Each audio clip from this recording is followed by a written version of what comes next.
Nursing 431, Review of the Literature. The course learning objectives are to develop a proposal for a project that will resolve a problem in the professional work area, integrate knowledge from other disciplines when utilizing the research process, apply critical thinking when relating nursing research to practice. Our weekly learning objectives include identify the process of critiquing problem statements and research questions, identify the process of critiquing the literature review section of research articles, which I hope this PowerPoint will help you with, identify the process of critiquing the framework section of research articles, describe classifications of hypothesis, identify sources of nursing research problems, conduct a literature search on scientific topic, obtain references from scholarly resources, extract pertinent information from literature sources, and write a research question for a proposed nursing study. The main purpose for reviewing the literature is to find out what is already known about the topic in question. You can find out what is in print, you can help to refine a study topic, and you can also narrow a study topic by reading published articles relating to the topic. The learner may also find recommendations for future research. The literature review will address specific theoretical or conceptual frameworks that may be helpful to guide the study. The literature review will also assist the learner in other aspects of the study, such as instruments, study methodologies, and data analysis.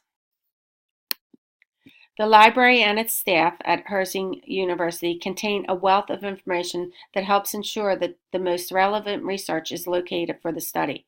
Collaboration between clinicians or student nurses and librarians is very important in this day of evidence-based practice issues.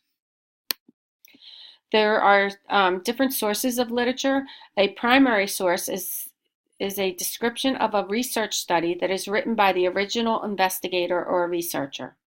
A secondary source in the research literature is a summary or a description of a research study that was written by someone other than the study researcher. So as you can imagine, the primary resources are what you would like to find. It's the preferred source because with secondary sources, there is a risk of misinterpretation or omission. We also have what we call gray literature. It's is any document that is not commercially published and is not made available in major databases. Much gray literature goes unpublished because of publication biases. Examples include conference proceedings, dissertations, theses, technical reports, and unpublished research reports. The two main types of print sources are indexes and abstracts. The Cumulative Index to Nursing and Allied Health Literature, or CINAHL, and Index Medicus are two frequently used indexes for nursing researchers.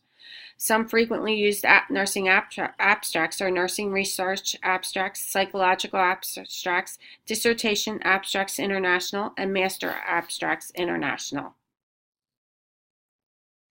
So abstracts, they just provide a brief summary of the articles, usually includes purpose, methods, and major findings, and it's helpful to see if the entire study needs to be read.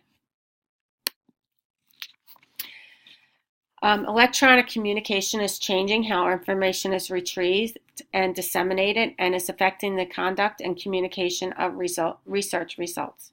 Electronic sources include online catalogs and online databases. Benefits include that we can access these electronic resources from our sources from home, and that there is also a well-developed search strategy within the databases. The CINAHL databases is a large database, and there's usually a large number of resources available for nurse researchers to use in nursing, medicine, and allied health. There are four major CINAHL online databases. They include the CINAHL database, the CINAHL Plus, CINAHL with full text, and CINAHL Plus with full text, which through the use of internet platforms provides records from a variety of resources. The CINAHL database is the basic CINAHL database. The database of CINAHL Plus indexes more journals covering a longer time span than the basic database.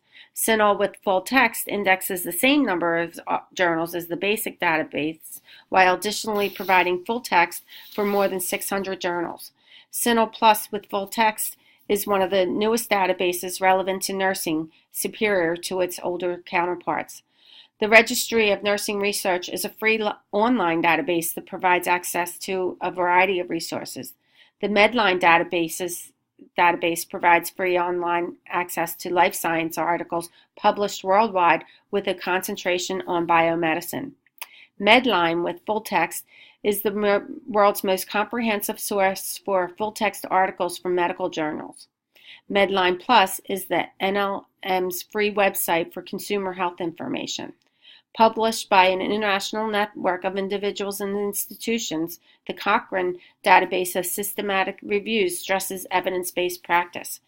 ERIC is a bibliography and full-text database of education research and education-related information. Dissertation Abstracts Online is a resource for theses and dissertation of students at accredited institutions. There are many other online databases available and helpful to the nursing researchers other than ones that I just mentioned. Online journals include e-journals, e-zines.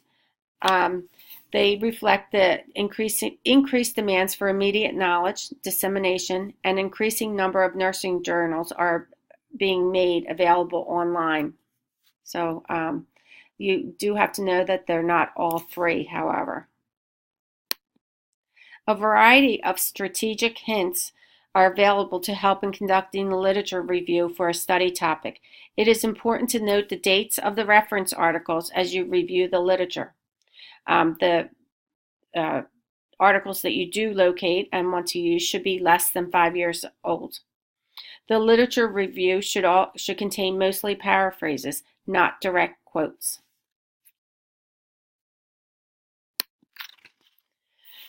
The documentation of pertinent information is critical because the task of literature reviews is so labor-intensive. A format is helpful to ensure that all pertinent information is obtained from the literature sources. So you may want to look at those templates in your textbook so that you can start by extracting the information that you need and be able to keep it organized as well. When we talk about critiquing literature reviews, there are certain guidelines. The guidelines for critiquing literature reviews include: is the literature review comprehensive? Is the literature review concise? Does the review flow logically from the purpose? Are all sources relevant to the study topic? Are sources critically appraised? Are both classic and current sources included? Are paraphrases or direct quotes used most often? Are both supporting and opposing theory and research presented? Can a determination be made if sources are primary or secondary?